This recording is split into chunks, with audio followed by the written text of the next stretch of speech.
बारिश में गरीब की झोपड़ी। बाहर तो बहुत तेज बारिश हो रही है, अब मैं मजदूरी कैसे करने जाऊंगा?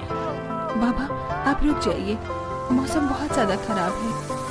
मुझे तो समझ नहीं आ रहा, ये दिन पर दिन मौसम खराब होता जा रहा है। अगर ऐसे ही चलता रहा तो मजदूरी नहीं कर पाऊंगा और घर में खाने को एक दाना तक नहीं आ पाएगा। तभी बहुत तेज आंधी तूफान चलता है।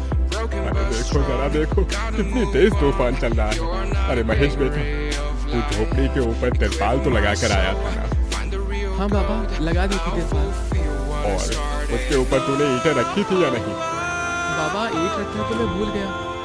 महेश के इतना कहते ही झोपड़ी के अंदर बारिश की वजह से पानी टपकना शुरू हो जाता है। महेश तूने ये क्या किया?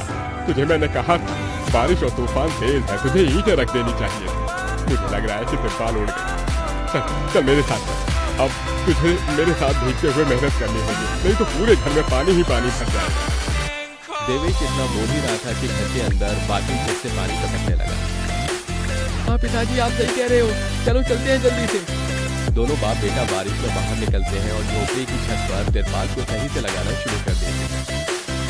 अरे बेटा ईंट को अच्छे से रखना, कहीं ईंट गिर न जाए। ठीक है पिताजी, सही सही रखूंगा। महेश इतना कहकर अच्छे से ईंट से तिरपाल को दबाने लगता है, जिससे छत ढक जाती है और झोपड़ी में पानी टपकना बंद हो जाता है। लेकिन इसी के चलते हुए बेचारे दोनों के दोनों बहुत बुरी तरह भीग जाते हैं। चलो बेटा, बहुत ठंड हो रही है, बाहर घर में चलते हैं। चलो, बरसात में मौसम बिल्कुल ठंडा हो गया है। हाँ पिताजी आपने बिल्कुल सही कहा, चलिए। जब दोनों बाप बेटा घर के अंदर आ जाते हैं तो मेघा उन्हें सूखा कपड़ा देती है और अपना शरीर पोंछने के लिए कहती है। आप लोग अपना शरीर पोंछ लो और सूखे कपड़े पहन लो, नहीं तो ठंड लग सकती है। मेघा के दिए हुए कपड़े दोनों पहन लेते हैं। तभी बीमार शकुंतला बिस्तर पर पड़ी हुई मेघा से कहती है, अरे बेटी, तूने खाने के लिए कुछ बनाया नहीं? माँ मैं बारिश के रुकने का इंतजार कर रही हूँ। घर के अंदर खाना कैसे बनाऊंगी? सारे में धुआं ही धुआं हो जाएगा। मेरी दवाई का समय हो गया है और मुझे भूख भी लग रही है। ठीक है माँ, मैं कुछ करती हूँ। मेघा अपने सिर पर एक सफेद कट्टा रखकर बारिश से बचते हुए बाहर से कुछ नीचे लाकर घर के अंदर ही छोटा सा चूल्हा बना लेती है और उसी पर खाना बनाना शुरू करती है। अरे बेटी, पूरे घर में धुआं ही धुआं हो गया है। पिताजी खाना बनाना भी तो बहुत जरूरी है। मेघा जैसे जैसे करके जल्दी जल्दी खाना बना लेती है। वो खाने में नमक मिर्च वाले चावल ही बना पाती है। माँ उठो, ये लो खाना खा लो। शकुंतला मेघा के हाथों से खाना खाती है। शकुंतला के पूरे शरीर को पैरालाइज हुआ है, जिसके कारण ना तो वो हिल सकती थी और ना ही वो उठ सकती थी। मेरी प्यारी बेटी, इतनी कम उम्र में तेरे ऊपर कितनी जिम्मेदारी आ गई। हम गरीबों का कुछ नहीं हो सकता है। इस गरीब झोपड़ी के अंदर हम कैसे कैसे दिन देखते हैं। कोई बात नहीं माँ, बच्चे समय के अनुसार बड़े होते हैं, लेकिन मैं समय से पहले बड़ी हो गई हूँ। आपको तो खुश होना चाहिए। मैं तो इस कदर लाचार हो गई हूँ कि तेरे सर पर हाथ रखकर तुझे आशीर्वाद भी नहीं दे सकती बेटा।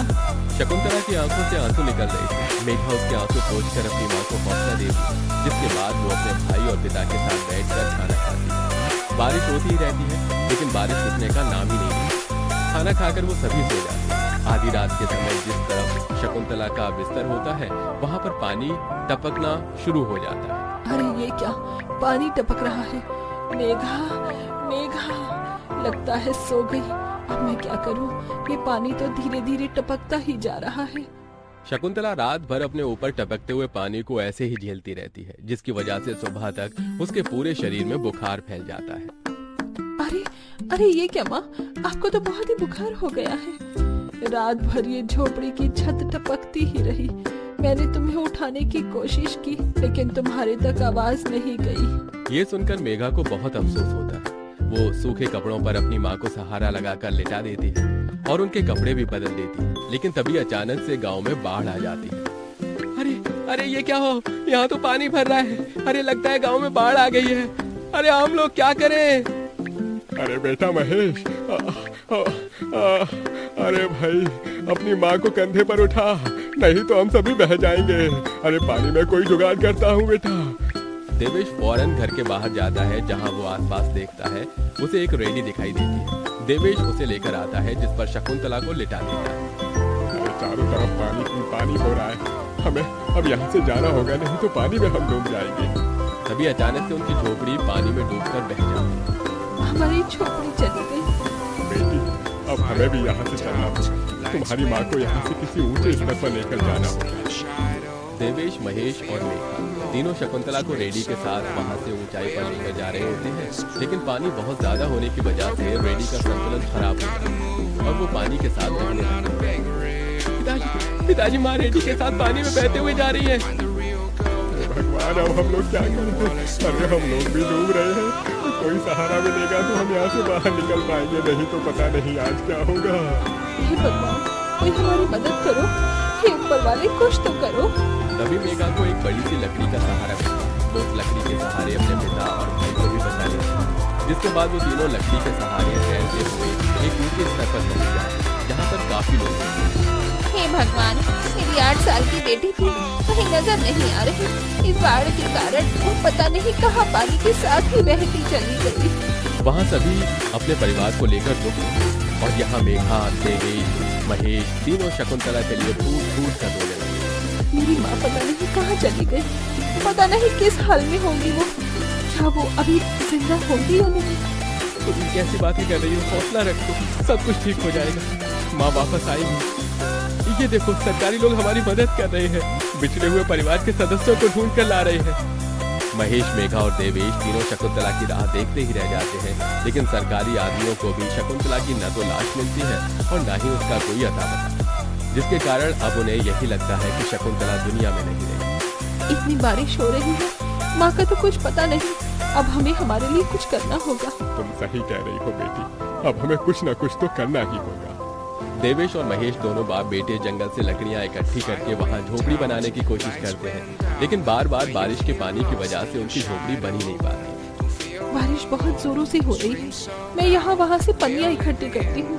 मेघा पन्नियां इकट्ठा करती है और उन्हें जोड़कर तैयार करती है, जिसे वो अपने पिता और भाई के ऊपर रखकर उन्हें बारिश से बचाने की कोशिश करती है। और इसी के चलते महेश और देवेश झोपड़ी बना लेते हैं और उसमें वो सब रहने लगते हैं।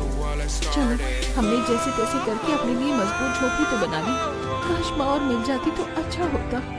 मेघा अफसोस करते हुए रो रही थी कि तभी उसे झोपड़ी के बाहर से अपनी माँ की आवाज आ रही। मेघा, महेश, कहाँ हो तुम दोनों? मेरे बच्चों, कहाँ हो तुम दोनों? मेघा, ये तो माँ की आवाज है। मेघा जैसे ही झोपड़ी के बाहर आती है, वो बारिश में भीगते हुए अपनी माँ को खुद अपने पैरों पर चलकर आते हुए देखती है। माँ, आप चल सकती हो, आप हिल सकती हो, आप खड़ी हो सकती हो। ये सब कैसे हुआ? ये तो चमत्कार है। बहते बहते पता नहीं मैं कहाँ पहुँच गई थी और बेहोश हो गई थी। जब होश आया तो हाथ पैर अपने आप काम करने लगे थे। फिर तो मैं ढूंढते हुए यहाँ तक आ गई। ये भगवान का चमत्कार ही था। हमारी झोपड़ी भी टूट गई। भैया, पिताजी ने दोबारा झोपड़ी बनाई है और इस बार बहुत मजबूत झोपड़ी है। एक बूंद भी नहीं आ रहा अपनी झोपड़ी के अंदर। माँ, चलो हम सब एक साथ पहले की तरह रहेंगे। शकुंतला को सही सलामत देखकर महेश और देवेश दोनों बहुत खुश होते हैं। वो सभी एक दूसरे को गले से लगा लेते हैं। इस तरह बारिश में भी गरीब की झोपड़ी उनके काम आती है और वो उसी में अपना गुजारा करते हैं। बरसात खत्म होने के बाद महेश और देवेश दोनों मिलकर काम करते हैं और पैसे जोड़कर अपने लिए पक्का मकान बना लेते हैं, जिसके चलते अब शकुंतला भी अमीर घर की कोठियों में काम करके कुछ पैसे जोड़ती है और धीरे धीरे घर की परेशानियों को खत्म कर देती है। अब वो सभी एक साथ खुशी खुशी रहने लगते हैं।